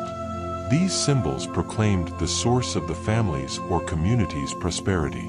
In literature and poetry, salt became a common metaphor. Shakespeare used salt imagery frequently. Characters speak of tears that are salt, of wit that has salt, meaning sharpness or preservation of meaning. The King James Bible, translated in the early 17th century, includes numerous salt metaphors that would have resonated deeply with readers who understood salt's importance. Jesus telling his followers, "Ye are the salt of the earth," meaning they preserve and give flavor to the world, or warnings that losing one's saltiness means losing one's essential nature and purpose. These literary and artistic uses of salt show how completely it had saturated human culture, becoming not just a commodity but a fundamental part of how people thought and expressed themselves. Finally, we should note how salt influenced early scientific thinking. Alchemists and early chemists were fascinated by salt. In alchemy, salt was one of the three essential principles, along with sulfur and mercury, thought to compose all material things. This wasn't salt as we use it for cooking, but a philosophical concept. Salt represented the principle of fixity, solidity, earthiness. But the concept grew from observation of actual salt, its crystalline structure, its stability, its resistance to fire. Early chemical experiments often involved dissolving and crystallizing salt, and these experiments helped develop concepts of solubility, crystallization, and chemical composition. When chemists finally understood that common salt was a compound of sodium and chlorine, it was a major breakthrough in understanding chemical bonding and the nature of elements. So salt contributed not just to human economic and cultural development, but also to the development of scientific knowledge itself. The white crystals that ancient peoples harvested from the sea would eventually help unlock fundamental secrets of matter and chemistry. As this segment draws to a close, rest in the knowledge that salt has been not just a substance but a symbol, a source of power, a builder of cities and shaper of societies. From ancient rituals to medieval hierarchies, from currency to ceremony, salt has touched every aspect of human life. May these stories carry you gently into peaceful, restful sleep. We continue our restful journey through salt's remarkable history, exploring now the spiritual meanings, economic forces, and conflicts that salt inspired across cultures and centuries. Salt has always held meanings beyond its practical uses. Salt symbolized purity and permanence in ancient rituals. Hindus offered it to deities, while Jews sprinkled it on temple offerings as a covenant sign. In Hindu tradition, salt represents the essence of the ocean, which in turn represents the infinite divine. Offering salt to the gods was a way of offering something pure, essential, and valuable. The white crystals, gleaming and incorruptible, seemed to embody spiritual purity. In Hindu weddings, salt might be exchanged between families as part of the ceremony, symbolizing that the bond between the families was as essential and enduring as salt itself. In Jewish practice, as we've touched on before, salt on offerings represented the permanence of the covenant between God and the people.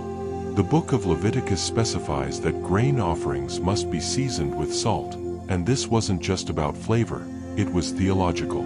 Salt's preservative quality made it a natural symbol for something that endures forever, that resists corruption and decay. Across these different traditions, separated by geography and theology, salt carried similar symbolic weight. It was pure, it was valuable, it was permanent. These weren't arbitrary associations but grew naturally from salt's observable properties and its importance to daily life. When ancient peoples wanted to express the idea of something incorruptible and lasting, they reached for salt as their metaphor. Salt also acquired protective associations in folk belief and superstition. It was believed to ward off evil spirits, leading to customs like tossing salt over the shoulder for good luck, rooted in Roman superstitions. You may have done this yourself, knocked over the salt shaker and immediately tossed a pinch of salt over your left shoulder. If you have, you were participating in a tradition that goes back at least to ancient Rome and possibly earlier. The Romans believed that spilling salt was unlucky, perhaps because it represented waste of something valuable. To counteract this bad luck, they would throw salt over their left shoulder. Why the left? In many traditions, the left side is associated with ill fortune or evil. The word sinister literally means left in Latin. The idea was that an evil spirit or demon might be lurking over your left shoulder, ready to take advantage of the bad luck you just created by spilling salt. Throwing salt over that shoulder would hit the demon in the eye or drive it away, neutralizing the threat. This may sound quaint to us now, but these beliefs were taken seriously for centuries. Salt's association with purity and its ability to preserve and prevent corruption made it a natural choice for protective rituals. If salt could keep food from rotting, perhaps it could also keep evil from taking hold. Folk magic and practical knowledge often intertwined in this way, with the observable properties of substances suggesting symbolic or supernatural powers. Let's journey now across the Atlantic to the early United States, where salt played an unexpected role in building the nation's infrastructure. Salt funded early American infrastructure. U.S. government salt works during the War of 1812 generated revenue to build roads and canals. The War of 1812 disrupted American trade with Britain and other European nations, making it difficult to import salt, which the growing nation needed desperately. In response, the federal and state governments invested in domestic salt production. Government-owned or subsidized salt works were established, particularly in coastal areas and near natural brine springs. The salt produced at these works was sold to the public, generating revenue. This wasn't a trivial amount. Salt was so essential that people would pay good prices for reliable supplies. The revenues from these salt works became an important source of government income during and after the war. Crucially, some of this money was specifically earmarked for internal improvements. The young United States needed roads to connect its scattered settlements, canals to move goods efficiently, and other infrastructure to support economic development. Salt revenue helped fund these projects. So in a very real sense, the roads and canals that helped knit America together in the early 19th century were built, in part, with money that came from salt. It's a reminder that economic development often depends on seemingly mundane commodities, the essential goods that everyone needs and that can generate steady, reliable revenue. Even before American independence, salt scarcity shaped colonial economic development. In colonial Virginia, salt was so scarce that entrepreneurs imported it from Turks Islands, sparking one of the colony's first major industries. The Turks and Caicos Islands in the Caribbean had ideal conditions for solar salt production: flat terrain, shallow lagoons, hot sun, and steady trade winds. Salt production became a major industry there, and much of this salt was exported to mainland colonies like Virginia. The Virginians needed salt desperately. They were raising livestock, preserving meat for winter, curing fish and pork for export. Without adequate salt, their economy couldn't function properly. Importing salt from the Turks Islands became a major trade, with ships regularly making the voyage south to load salt and return north. This trade was profitable enough that it attracted significant investment and entrepreneurial energy. Ships, warehouses, and distribution networks were built around the salt trade.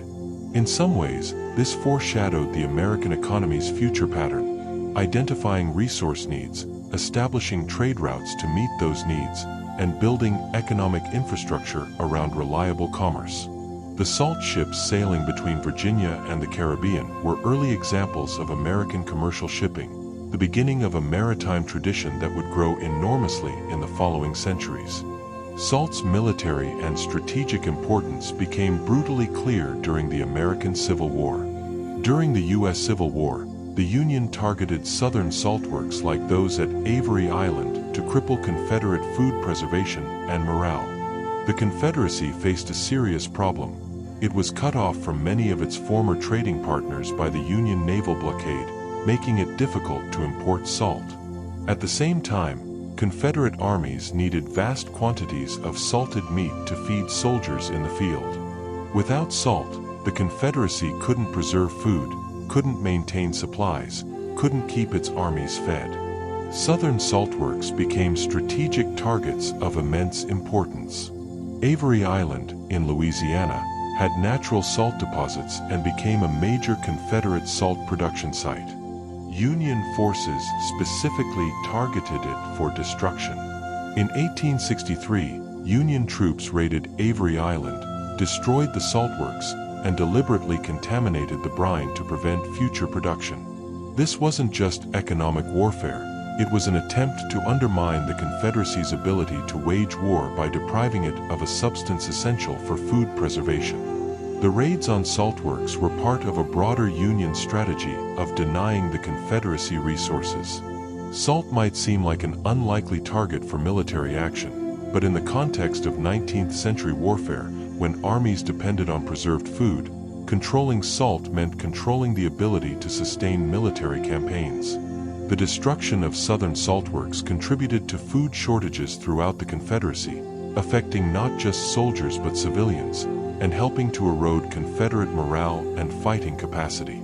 Across the Atlantic and earlier in the century, salt became entangled in Napoleon's imperial ambitions. Napoleon's 1808 salt smuggling ban across Europe aimed to fund wars but instead fueled massive black markets and smuggling rings. Napoleon needed enormous amounts of money to fund his military campaigns across Europe. One of his strategies was to reimpose or increase salt taxes in territories under French control. The salt tax, which France called the gabelle and which we discussed being abolished during the French Revolution, was reinstated in a different form. Napoleon banned private salt trade and required that salt be purchased through government monopolies at high prices. The idea was to generate revenue for the state. But this created a powerful incentive for smuggling. If salt was expensive in France or French-controlled territories but cheaper in neighboring regions, smugglers could buy salt cheaply, sneak it across borders, and sell it at a profit while still undercutting official prices. Elaborate smuggling networks developed. People risked severe punishment, imprisonment, heavy fines, even execution, to smuggle salt, because the profits were substantial enough to justify the risk. Enforcement was difficult. Border guards couldn't search every cart or wagon. Smugglers developed clever methods, hiding salt in false-bottomed containers, disguising it as other goods, moving it in small quantities through many hands to avoid detection. The black market in salt became huge, probably much larger than Napoleon or his officials anticipated. Rather than funding his wars, the salt policy created corruption, eroded respect for law, and tied up enforcement resources that could have been used elsewhere. It's an example of how even powerful states struggle to control markets when their policies diverge too far from economic reality. Let's return to England, to a region where salt production became a defining industry. The Cheshire witches in England produced salt via brine pumping from 1st century Roman times, evolving into industrial-scale operations by the 1600s. Cheshire, in northwestern England, sits atop massive underground salt deposits left by ancient seas.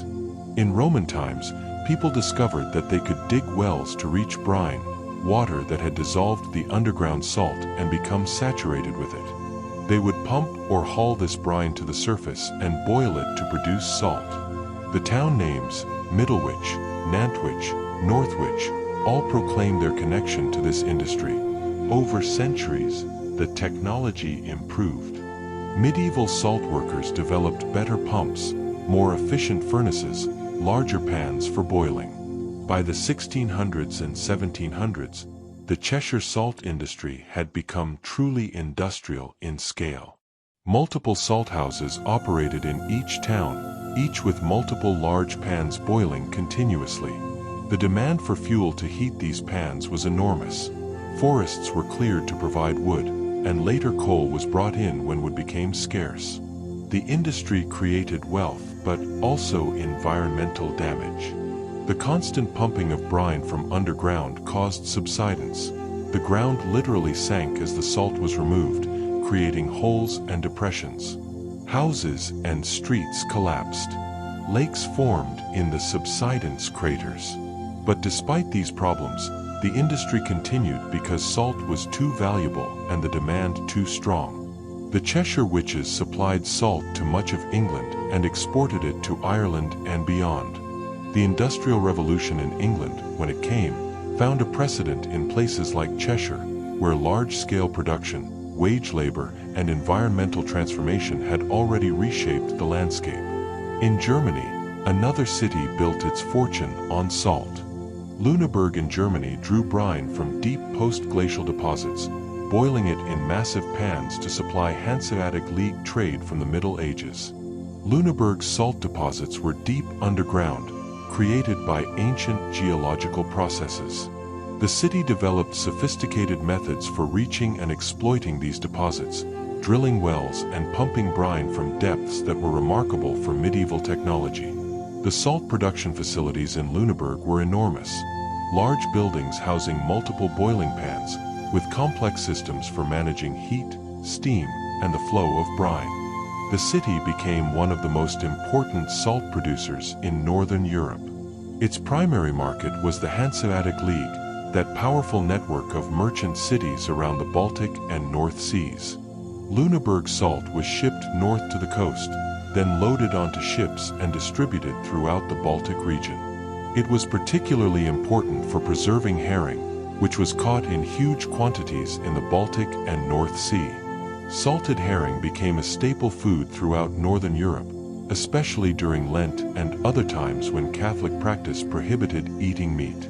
Lüneburg's salt made this possible. The wealth from the salt trade made Lüneburg one of the richest cities in medieval Germany. The beautiful brick Gothic buildings that still stand in Lüneburg's old town were built with salt money, testament to the prosperity this single industry created. The city's influence extended far beyond its size because it controlled something essential to the region's economy. In Japan, salt took on unique importance in the development of a distinctive cuisine. Japan's shoyu makers, that soy sauce makers, held salt monopolies into the 20th century, controlling imports to protect traditional fermentation processes. Soy sauce production requires significant amounts of salt. The fermentation process that transforms soybeans and wheat into soy sauce depends on carefully controlled salt concentrations to encourage the right microorganisms while preventing spoilage. Japanese soy sauce makers developed their craft over centuries, creating products with distinctive flavors and qualities. As Japan modernized in the late 19th and early 20th centuries, there was pressure to liberalize trade, including salt imports. But the soy sauce industry successfully lobbied to maintain controls on salt imports, arguing that they needed specific types of salt for their traditional processes and that unrestricted imports might disrupt their industry. This gave them effective monopolies in certain markets. It's an interesting case where an ancient industry, soy sauce fermentation, shaped modern trade policy. The Japanese government's willingness to protect traditional food industries reflected broader cultural values about preserving craft and quality.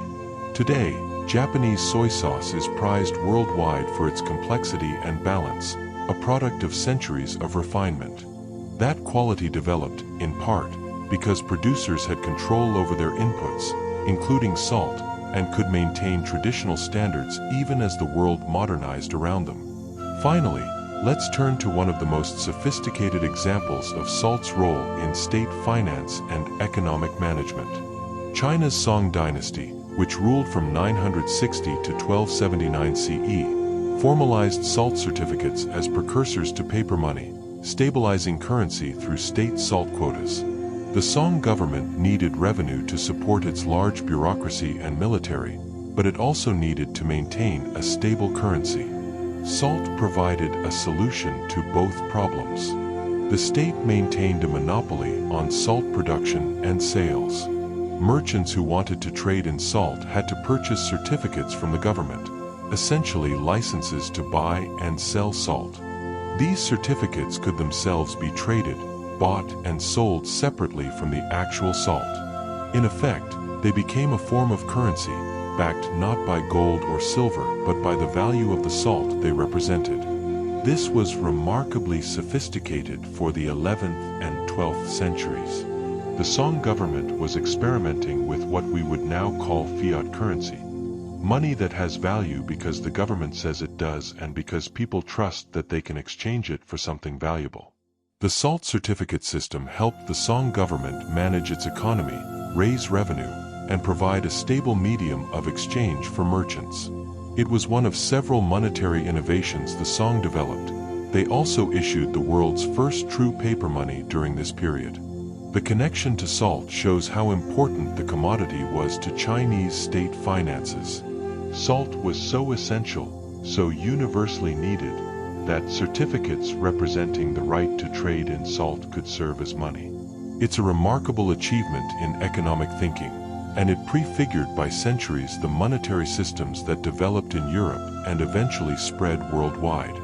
As we close this segment, let these stories of symbolism and strategy, of infrastructure and industry, of conflict and commerce carry you gently toward rest. Salt has touched every aspect of human civilization, from the most practical to the most profound, and its story continues to unfold even now. May you sleep peacefully, wrapped in these ancient tales.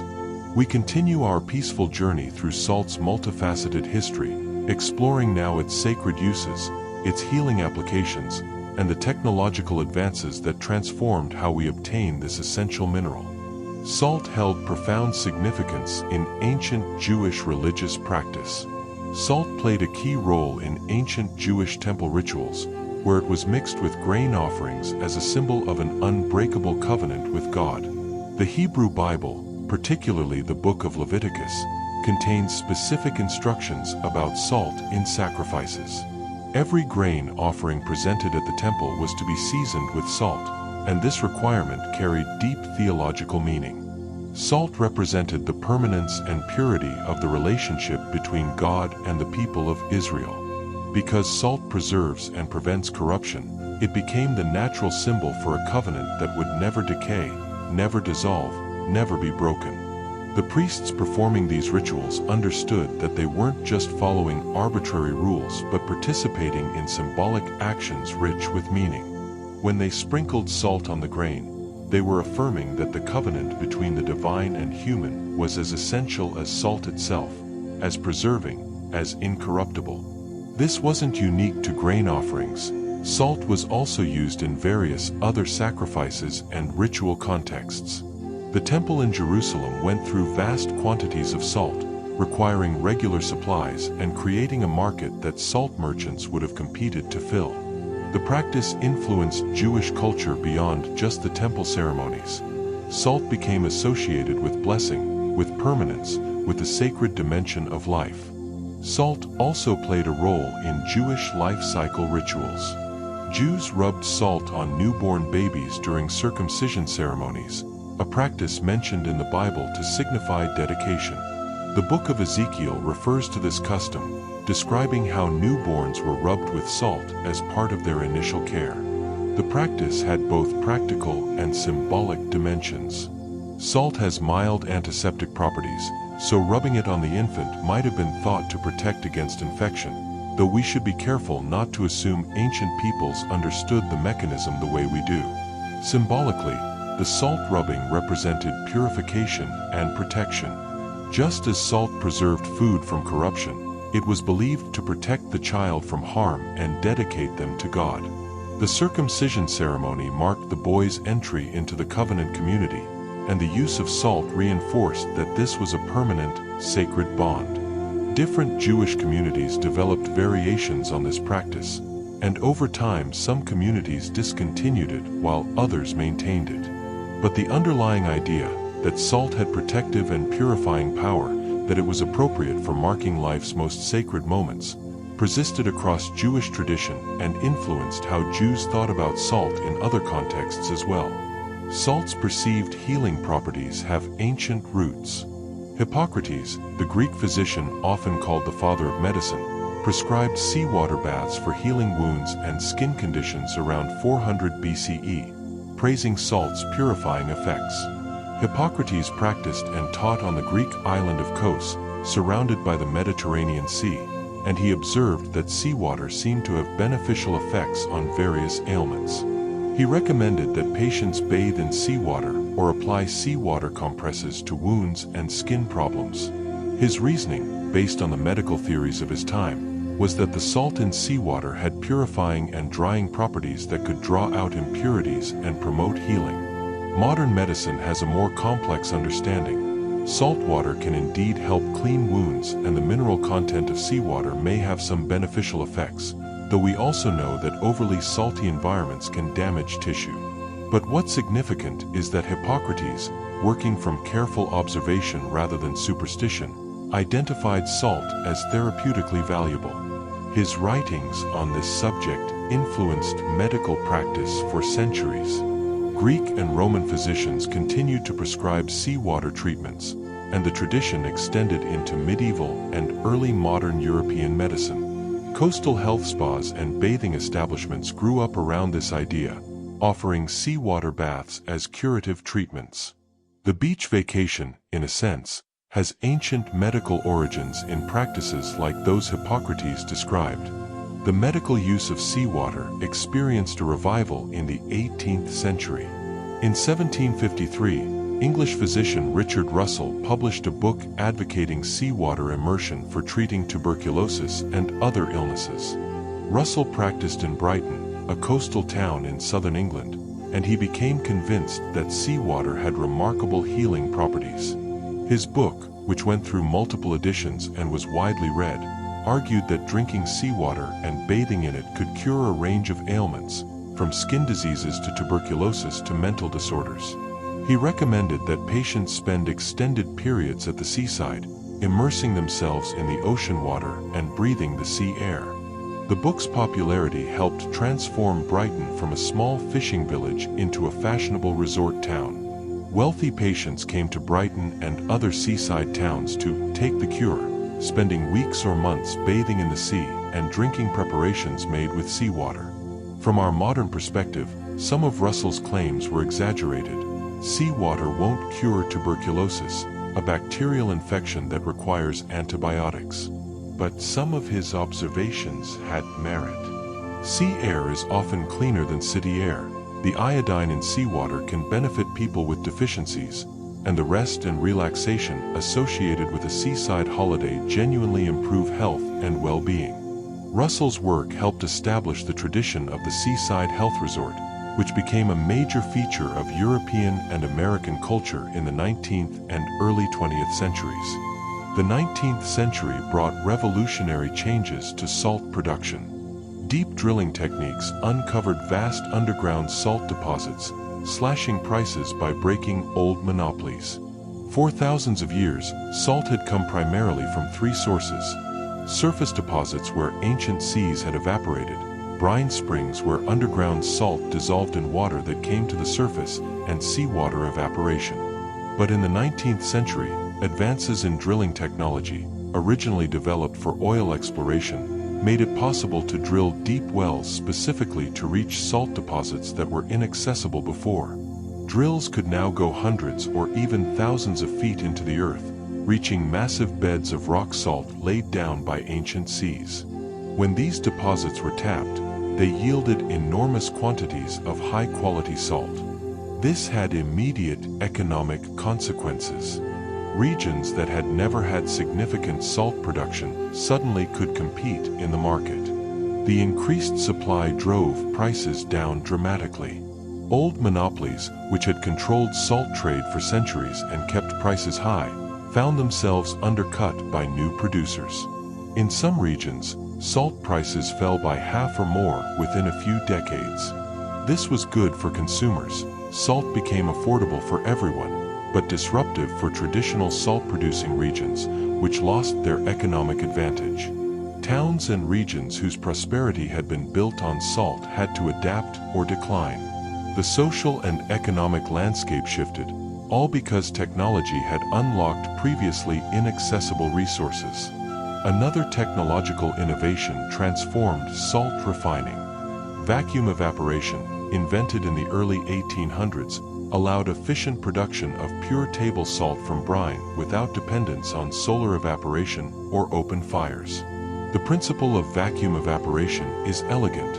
If you reduce the air pressure above a liquid, it will boil at a lower temperature. This means you can evaporate brine to produce salt without heating it to extremely high temperatures, which saves fuel and produces purer crystals. The process happens in sealed vessels from which air has been pumped out, creating a partial vacuum. The brine is fed into these vessels and gently heated, and it evaporates at relatively low temperatures, leaving behind pure salt crystals. This method had multiple advantages. It was more fuel efficient than boiling brine in open pans. It produced salt of very consistent quality and high purity, and it could be done anywhere you had brine and fuel, without needing the sunny, dry climate required for solar evaporation.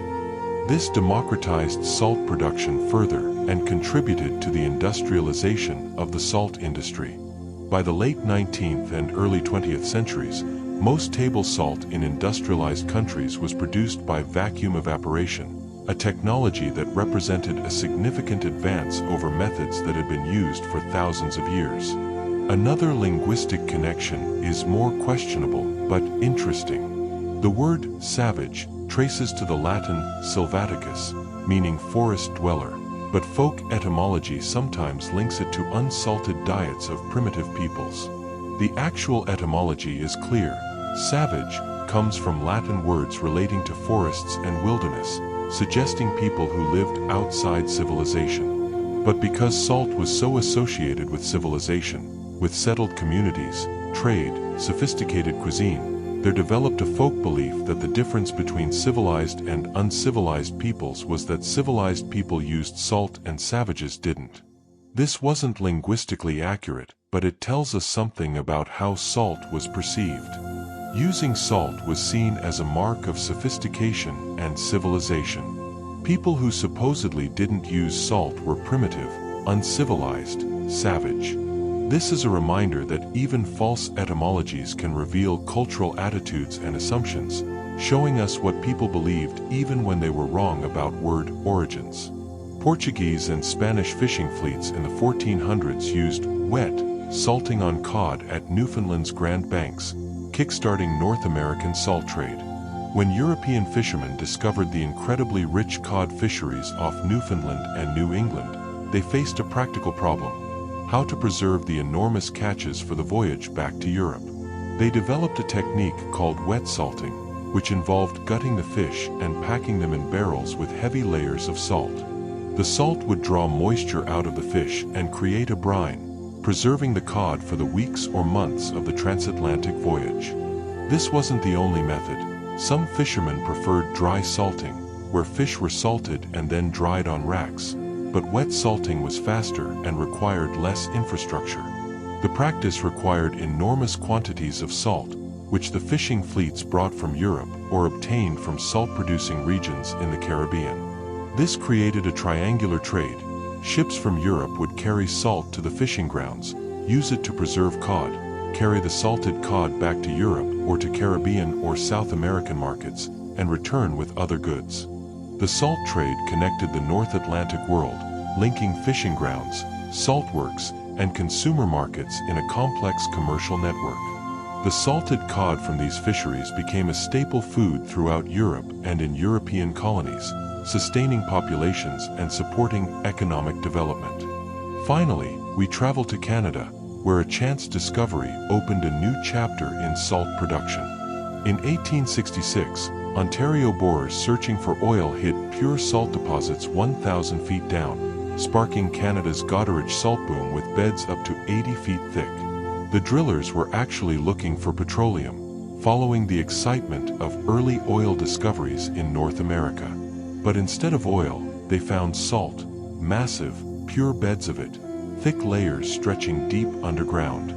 This was some of the highest quality rock salt ever discovered, nearly pure sodium chloride with minimal impurities. The discovery transformed Goderich, a small town on Lake Huron's shore, into a major salt-producing center. Mining operations were established, using the new drilling and extraction technologies to bring the salt to the surface. The timing was perfect. Canada's growing population and expanding industries needed salt for food preservation, for leather tanning, for chemical manufacturing. The Goderich salt deposits could supply all this demand and more. The town grew rapidly, workers poured in, and companies competed for access to the resource. More than 150 years later, Goderich remains a major salt-producing center, with some of the world's largest salt mines still operating beneath the town and the lake. The 1866 discovery was accidental, but it created an industry that has endured into the present day, another reminder that salt, even in the industrial age, remains valuable and essential. As we close this segment, rest in these stories of sacred rituals and healing practices, of technological breakthroughs and linguistic echoes, of fishing fleets and accidental discoveries. Salt's story touches every aspect of human life, from the most ancient to the most modern. May these tales carry you gently into peaceful, restorative sleep. We continue our restful exploration through salt's rich history, traveling now through ancient trade routes, sacred rituals, maritime adventures, and the industrial innovations that transformed salt from rare treasure to everyday necessity. Let us begin in the ancient Mediterranean world, where salt shaped commerce and city fortunes. In ancient Greece, salt from the Messenian Gulf was traded widely, with Sicyon becoming a major hub due to its strategic salt pans. The Messenian Gulf, in the southwestern Peloponnese, had ideal conditions for solar salt production. Shallow coastal areas where seawater could be trapped and evaporated under the Greek sun. The salt produced there was of good quality, and its location made it accessible to shipping routes throughout the Mediterranean. Sicyon, positioned strategically near these salt resources, grew into an important commercial center partly because it could control and distribute this valuable commodity. Greek city-states were often rivals, competing for resources and trade advantages, and access to reliable salt supplies was a genuine strategic asset. Salt was needed not just for seasoning but for preserving the fish that was a staple of the Greek diet, for curing olives, for various manufacturing processes like leather tanning and textile dyeing. A city that controlled salt supplies had economic leverage over its neighbors. Sicyon used its position wisely, becoming wealthy through the salt trade and using that wealth to support the arts, athletics, and civic development that characterized classical Greek culture. When we think of ancient Greece, we often think of philosophy, democracy, and artistic achievement. But these cultural flourishments were built on economic foundations, and salt was part of that foundation. Far to the north, Celtic peoples built their own wealth on salt. Celtic tribes around 500 BCE amassed considerable wealth from Hallstatt salt mines, funding elaborate burials with imported luxury goods like amber and bronze. We've mentioned Hallstatt several times already, but the burial evidence deserves special attention because it tells us so much about how salt wealth transformed society. The Hallstatt cemetery contains hundreds of graves dating from the early Iron Age. Many of these burials are spectacularly rich, bodies adorned with jewelry, surrounded by weapons, accompanied by imported goods that had traveled hundreds or even thousands of miles. Amber from the Baltic coast, bronze vessels from Italy, glass beads from the eastern Mediterranean, all of these exotic items appear in Hallstatt graves. These weren't the burials of subsistence farmers scratching out a living. These were wealthy elites, chieftains and their families, who commanded resources on a scale that would have seemed unimaginable in earlier periods. Where did this wealth come from? Fundamentally, from salt. The mines produced far more salt than the local population needed, creating a surplus that could be traded. That trade brought wealth back to the Hallstatt region, and some of that wealth accumulated in the hands of people who controlled the mines or the trade networks.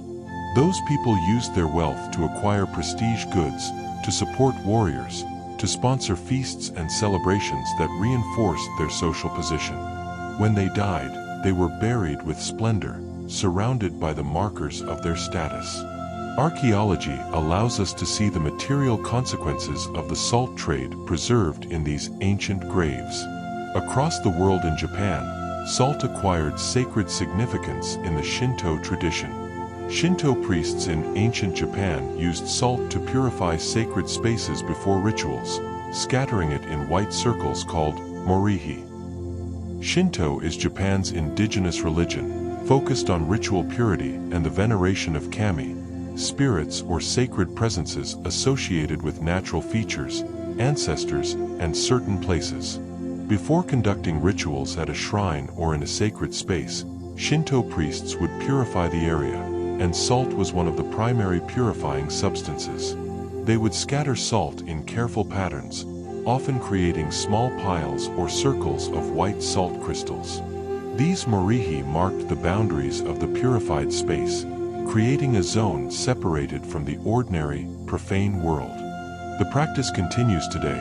You can still see small piles of salt at the entrances to Shinto shrines, and sumo wrestlers throw salt into the ring before matches as a purifying ritual derived from Shinto practice. The association of salt with purity makes sense given its properties. It's white and crystalline, suggesting cleanliness. It preserves and prevents corruption, suggesting incorruptibility. It was valuable, suggesting something worthy of the sacred.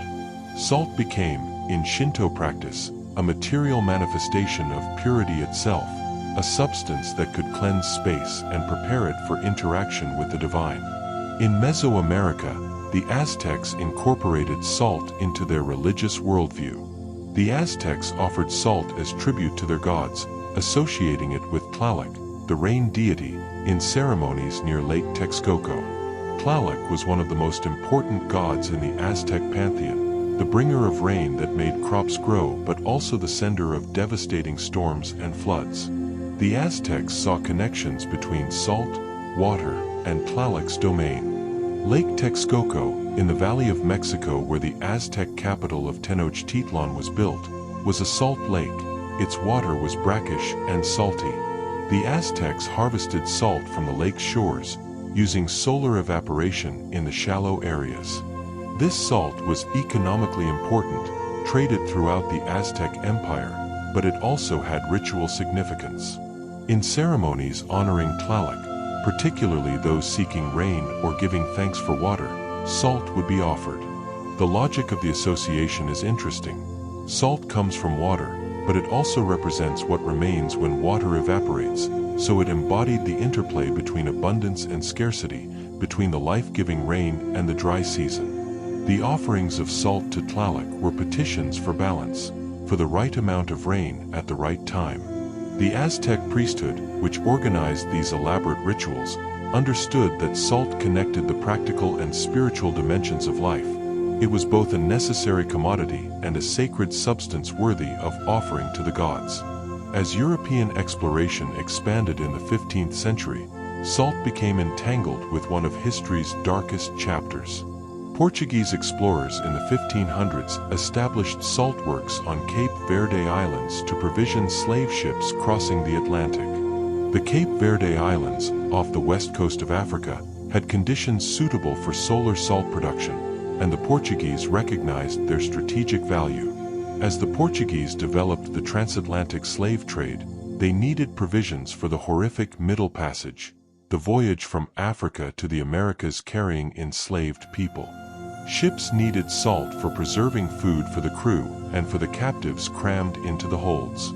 The Cape Verde salt works helped supply this demand. Salt from these islands was loaded onto ships, along with other provisions, before they sailed to the African coast to take on enslaved people. The connection between salt and slavery is one of the painful realities of salt's history.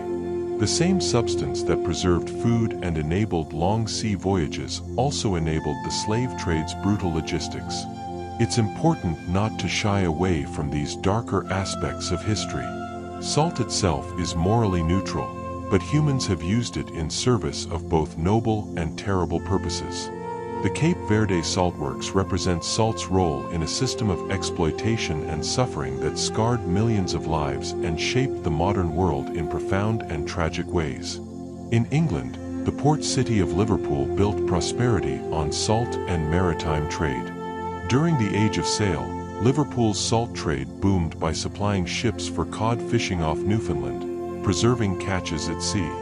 Liverpool had access to salt from the nearby Cheshire saltworks we discussed earlier, and it had an excellent harbor connecting it to the Atlantic. As the Newfoundland cod fisheries expanded, Liverpool merchants saw an opportunity. They would load ships with salt from Cheshire, sail across the Atlantic to the fishing grounds, and sell or trade the salt to fishing vessels that needed it to preserve their catches. This trade created regular shipping routes between Liverpool and Newfoundland, and those routes carried more than just salt. Liverpool ships would return carrying dried and salted cod, timber from North American forests, and increasingly other goods. The salt trade was the foundation on which Liverpool built its maritime commerce, which eventually made it one of the most important ports in the British Empire. The city's growth in the 18th and 19th centuries, its grand civic buildings, its docks and warehouses, its cultural institutions, was funded partly by this trade. Salt, once again, served as the catalyst for urban development and economic expansion. The white crystals from Cheshire mines became the foundation for a port city's rise to global significance. Salt's strategic importance made it a target in warfare. In 1241, Mongol invaders targeted Polish salt mines at Wieliczka to disrupt local economies during their European campaigns. The Mongol invasion of Europe in the early 1240s was a terrifying event for European peoples. The Mongol armies, fresh from conquering vast territories in Asia, swept into Eastern Europe with devastating effectiveness. In Poland, the Mongols weren't just raiding randomly. They targeted economically important sites, and the salt mines at Wieliczka were among their objectives. Wieliczka produced high-quality salt that was essential to the regional economy. By disrupting or destroying salt production, the Mongols could undermine Polish economic stability and resistance. This was economic warfare, the deliberate targeting of civilian infrastructure to weaken an enemy's capacity to resist. The Wieliczka mines survived the Mongol invasion, though they may have suffered damage, and they continued operating for centuries afterward. But the fact that the Mongols recognized their importance and specifically targeted them shows how clearly military strategists understood that salt was more than just a commodity. It was a pillar of economic and social stability. Controlling or destroying salt sources could be as strategically valuable as winning battles. During the American Revolution, salt became a source of genuine hardship for the colonists. The 1776 British blockade of American ports created a salt shortage, prompting colonists to boil seawater in iron kettles for homemade supplies. Before the Revolution, the American colonies had imported much of their salt from Britain, the Caribbean, and other sources. When the war began and British naval forces blockaded major ports, this supply was cut off. The colonies couldn't easily replace it. They didn't have well-developed domestic salt production. The shortage became severe.